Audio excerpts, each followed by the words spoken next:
Hello students, 12ஆம் வகுப்பு கணிதம் அத்தியாயம் 1 அணிகள் மற்றும் அணிக்கோவைகளின் பயன்பாடுகள். இந்த தலைப்பில் பயிற்சி 1.1ல 6வது கணக்கு. இந்த கணக்கில் என்ன பண்ணியிருக்காங்கன்னா ஏன்ற ஒரு அணி கொடுத்துருக்காங்க.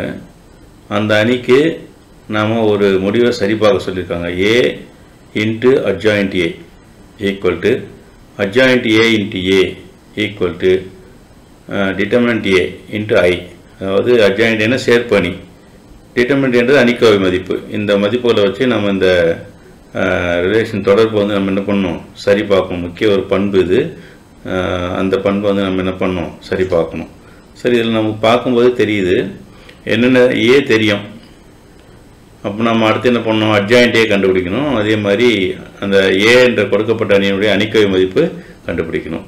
சரி, முதல்ல ஏ அந்த அணிக்கு அணிக்கோவை மதிப்பு கண்டுபிடிக்கலாம். என்ன, 8 -4 -5 3 இல்லையா? இதுக்கு அணிக்கோவை மதிப்பு கண்டுபிடிக்கும் போது என்ன கிடைக்கும், முதல்ல அந்த முதன்மை மூலைவிட்ட உறுப்பு, இந்த 8 3 முதன்மை மூலைவிட்டம் இல்லையா, அந்த ரெண்டு உறுப்புகளையும் பெருக்கலாம். 8 × 3 24. அடுத்தது மைனஸ் இந்த ரெண்டையும் பெருக்கணும். அடுத்த மூலைவிட்டத்தில் இருக்கக்கூடிய -5 -4 ரெண்டையும் பெருக்கி அது வர என்ன வருதுன்னு பாருங்கள். -5 -4 +20. ஸோ +20, இங்கே ஒரு மைனஸ் இருக்குது, ப்ளஸ் இன்ட்டு மைனஸ் மைனஸ் ஆகும். அப்போ -20ன்னு போடலாம். சமம் 4 அப்படின்னு கிடைக்கும். இது அணிக்கோவை மதிப்பு. சரியா? அடுத்தது adjoint A சேர்ப்பணி.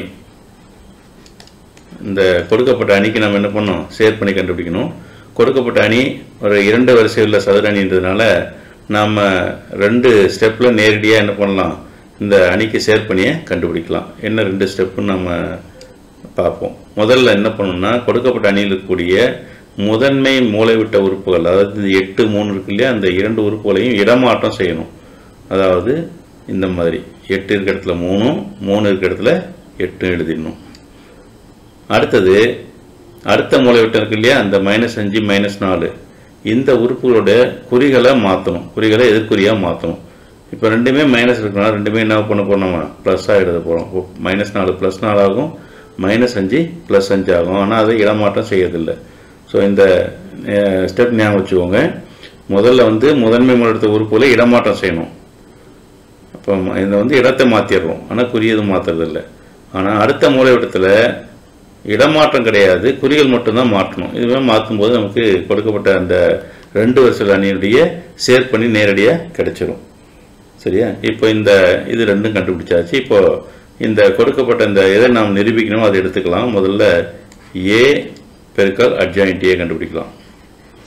A என்ற அணி கூட adjoint Aவை பெருக்கணும். என்ன A என்ற அணி என்ன கொடுத்துருக்காங்கன்னு பாருங்கள். 8 -4 -5 +3. அடுத்தது சேர்ப்பணி நம்ம இப்போ கண்டுபிடிச்சி வச்சுருக்கோம் adjoint A. அது 3 4 5 8. இந்த 2 அணிகளையும் நம்ம பெருக்கணும். பெருக்கணும்னா தெரியும், பெருக்கல் முறை ஞாபகம் வச்சுக்கோங்க. முதல் அணியில் முதல் நிறை எடுத்துக்கணும், இரண்டாவது அணியில் முதல் நிரல் எடுத்துக்கணும். இந்த உறுப்புகள் இந்த அதாவது நிறையில் இருக்கக்கூடிய முதல் உறுப்பையும் நிரல் இருக்கக்கூடிய முதல் உறுப்பையும் பெருக்கணும். 8 × 3 24. அடுத்தது முதல் நிறையில் இருக்கக்கூடிய இரண்டாவது உறுப்பையும் நிரல் இருக்கக்கூடிய இரண்டாவது உறுப்பையும் பெருக்கணும்.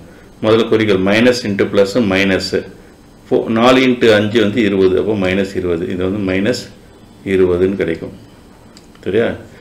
அடுத்தது முதல் நிறை இரண்டாவது நிரல் 8 × 4 32.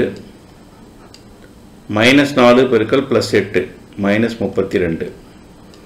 எப்பயுமே நோட் பண்ணிக்கணும். பெருக்கும்போது முதல் நிறையில் இருக்கக்கூடிய முதல் உறுப்பையும் நிரல் இருக்கக்கூடிய முதல் உறுப்பையும் பெருக்கணும், இரண்டாவது உறுப்பு பெருக்கணும். அதே மாதிரி முதல் நிறை இரண்டாவது நிரல் எடுத்துகிட்டு பெருக்கணும். சரி, இது முதல் நிறை முடிஞ்சது.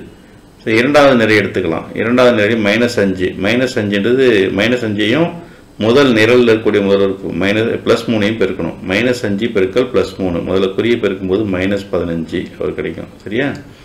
அடுத்தது 3 × 5 +15 கிடைக்கும். இரண்டையும் கூட்டிடுறோம். சரி, இரண்டாவது நிறை இரண்டாவது நிரல் இதில் முதல் உறுப்பு -5, இங்கே முதல் உறுப்பு 4. ஸோ முதல்ல குறிகளை பெருக்கும்போது மைனஸு ப்ளஸ்ஸு மைனஸ் ஆகும். 5 × 4 20, -20 ஆகும். இரண்டாவது உறுப்பு பெருக்கல் இரண்டாவது உறுப்பு, இங்கே +3, இங்கே +8. அப்போ ரெண்டுமே +4 ப்ளஸ்ஸு 324. ஸோ இது பெருக்கியாச்சு. இந்த மதிப்பை சுருக்கும்போது நமக்கு 24 - 20 4, +32 - 32 0, -15 + 15 0, -20 + 24 + 4 கிடைக்குது. ஸோ இது வந்து நம்ம நிரூபிக்க வேண்டிய தொடர்புடைய ஒரு பகுதி A × adjoint A. ஸோ இதை நாம் சமன்பாடு 1 எடுத்துக்கலாம். சரியா? அதே மாதிரி இப்போ இந்த A × adjoint A pole adjoint A முன்னாடியும் A பின்னாடியும் போட்டு பெருக்கலாம். ஸோ அப்போ ஏன்னா இங்கே பெருக்கல் வந்து அணிகளின் பெருக்கல் பரிமாற்று விதிக்கு உட்படாதனால நம்ம என்ன பண்ணோம், இதை மாற்றி பெருக்கும்போது என்ன கிடைக்குதுன்னு பார்க்கலாம். So adjoint A × A equal to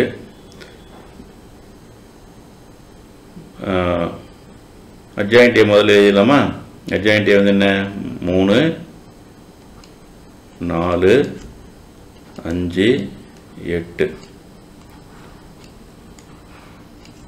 அடுத்தது A என்ற அணி, கொடுக்கப்பட்ட அணி 8 -4 -5 +3. சரி, இப்போ இது ரெண்டையும் பெருக்கலாம். பெருக்கும்போது நமக்கு அதே மாதிரி என்ன கிடைக்கும் பாருங்கள். முதல் நிறைய எடுத்துக்கலாமா? 3 × 8 24, ப்ளஸ் இங்கே வந்து +4 இருக்குது, -5, அப்போ -20. அப்போ 24 -20 கிடைக்கும். முதல் நிறை இரண்டாம் நிரல் அதை எடுத்துகிட்டு முதல் உறுப்பு 3, இங்கே முதல் உறுப்பு -4, 3யும் -4 இருக்குன்னா -12. அடுத்தது 4யும் 3யும் பெருக்குனா +12. சரியா? அடுத்தது இப்போ முதல் நிறை எடுத்துகிட்டு நம்ம ரெண்டையும் பெருக்கியாச்சு. நெக்ஸ்ட் என்னென்னா அடுத்து என்ன பண்ணணும்னு பாருங்கள். ரெண்டாவது நிறை எடுத்துக்கலாம். 5 8 இதை முதல் நிரல் கூட பெருக்கணும். 5 × 8 40 +40, 8 பெருக்கல் -5, இது +8, இங்கே மைனஸ். அப்போ +8 மைனஸ் முதல்ல 8 × 5 வந்து 40. சரி, இரண்டாவது நிறை, இங்கே இரண்டாவது நிரல். முதல்ல 5 -4 பெருக்கும்போது -20. அடுத்தது 8 × 3 +2மே, அதனால் +24 கிடைக்கும். ஸோ இதை நாம் சுருக்கி எழுதுனா என்ன கிடைக்கும் பாருங்கள். 4 -12 +12 கேன்சல் ஆகி 0, 40 40 கேன்சல் ஆச்சுன்னா 0, இங்கேயும் 4. ஸோ இது வந்து நமக்கு தேவையான இரண்டாவது தொடர்பு. இதை வந்து ரெண்டாவது சமன்பாடு எடுத்துக்கலாம். இது எதோட மதிப்பு? adjoint Aவையும் A என்ற அணியும் பெருக்கினா கிடைக்கிற அணி. சரி, இன்னும் ஒரு தொடர்பு நம்ம சரி பார்க்கணும். என்னென்னா அணிக்கோவை Aவை ஐயால் பெருக்கணும். I என்பது என்ன? அலகு அணி. ஸோ அப்போ அடுத்து அணிக்கோவை A × I. இங்கே அணிக்கோவையுடைய மதிப்பை நம்ம ஏற்கனவே கண்டுபிடிச்சிட்டோம், அது 4.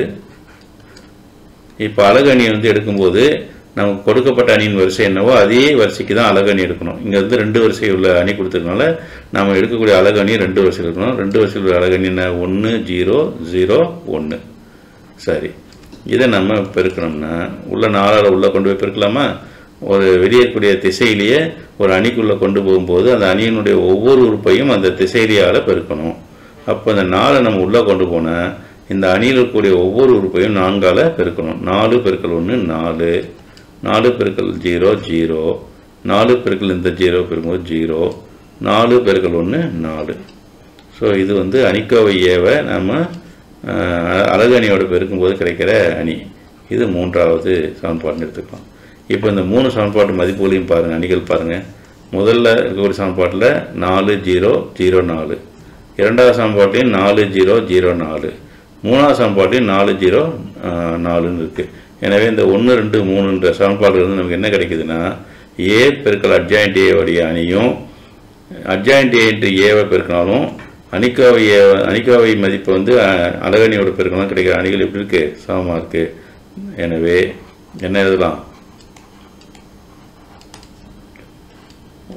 1, 2 3 என்ன நமக்கு கிடைக்குது? A into adjoint A